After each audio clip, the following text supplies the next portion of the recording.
எல்லாருக்கும் வணக்கம். நான் Hima Subramanian. Welcome to home cooking Tamil. இன்றைக்கி ஒரு வித்தியாசமான கட்லெட் ரெசிபி தான் நீங்கள் பார்க்க போகிறீங்க. இது உருளைக்கிழங்கு முட்டை கட்லெட். இது நீங்கள் வீட்டில் கெட் டுகெதர்ஸ், டின்னர்ஸ் இல்லைனா பார்ட்டிஸ் இருக்கும்போது இது நீங்கள் செய்யலாம். ரொம்ப சூப்பராக இருக்கும். நல்லா செஞ்சு சூடாக சர்வ் பண்ணிங்கன்னா பிரமாதமாக இருக்கும். ஸோ வாங்க இந்த அருமையான உருளைக்கிழங்கு முட்டை கட்லெட் எப்படி செய்கிறதுன்னு பார்க்கலாம்.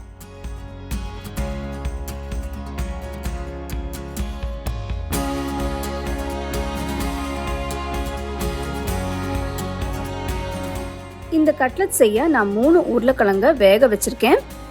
இதோட தோல் எடுத்துட்டு சின்ன துண்டுகளா கட் பண்ணுங்க.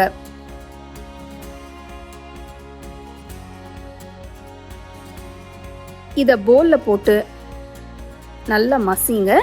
நீங்க பொட்டேட்டோ மேஷர் பயன்படுத்தலாம், இல்லைன்னா கையால கூட மசிக்கலாம்.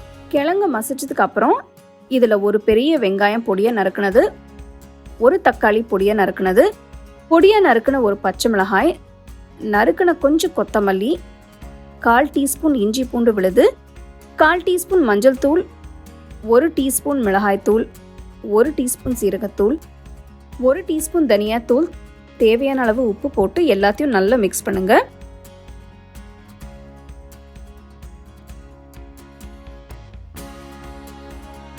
கிழங்கு கலவை இப்போ ரெடி. எடுத்து வைங்க. நான் 2 முட்டையை வேக வச்சிருக்கேன். இதை 4 துண்டுகளா கட் பண்ணுங்க.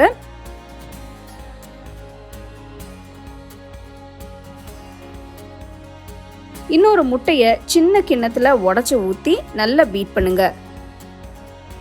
கையில கொஞ்சம் எண்ணெயை தடவி கொஞ்சம் கிழங்கு கலவை எடுத்துட்டு தட்டி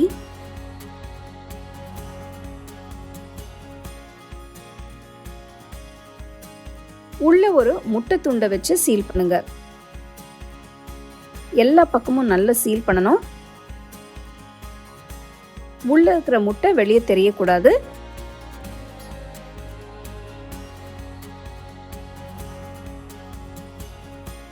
இப்போ கட்லெட்டை எடுத்து முட்டை கலவையில போட்டு பெரட்டுங்க. கட்லெட் முட்டை கலவையில நல்லா கோட் ஆகணும். அடுத்து பிரெட் கிரம்ஸ்ல போட்டு எல்லா பக்கமும் நல்லா கோட் ஆகிற மாதிரி ரோல் பண்ணுங்க.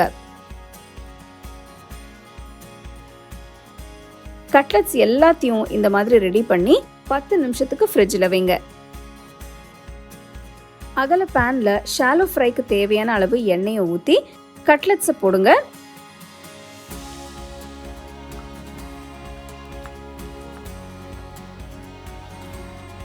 ஒரு பக்கம் கோல்டன் ப்ரௌன் கலர் வந்ததும் மறுபக்கம் திருப்பி போடுங்க.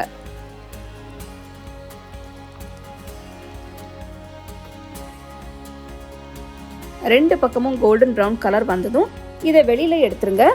உருளைக்கிழங்கு முட்டை கட்லெட்ஸ் இப்போ ரெடி. இதை கெச்சப்போட சூடாக சாப்பிடுங்க. நல்ல சூப்பரான உருளைக்கிழங்கு முட்டை கட்லெட் எப்படி செய்யறதுன்னு பார்த்தீங்க. உருளைக்கிழங்கும் முட்டையும் சேர்த்து சாப்பிடும்போது டேஸ்ட் பிரமாதமாக இருக்குங்க. இது நீங்கள் டொமேட்டோ கெச்சப் இல்லைன்னா மேயோ டிப் வச்சு நீங்கள் சர்வ் பண்ணலாம். ரொம்ப அட்டகாசமாக இருக்கும். கண்டிப்பாக இந்த ரெசிபி நீங்கள் ட்ரை பண்ணி உங்கள் ஃபேமிலி ஃப்ரெண்ட்ஸோட ஷேர் பண்ணுங்கள்.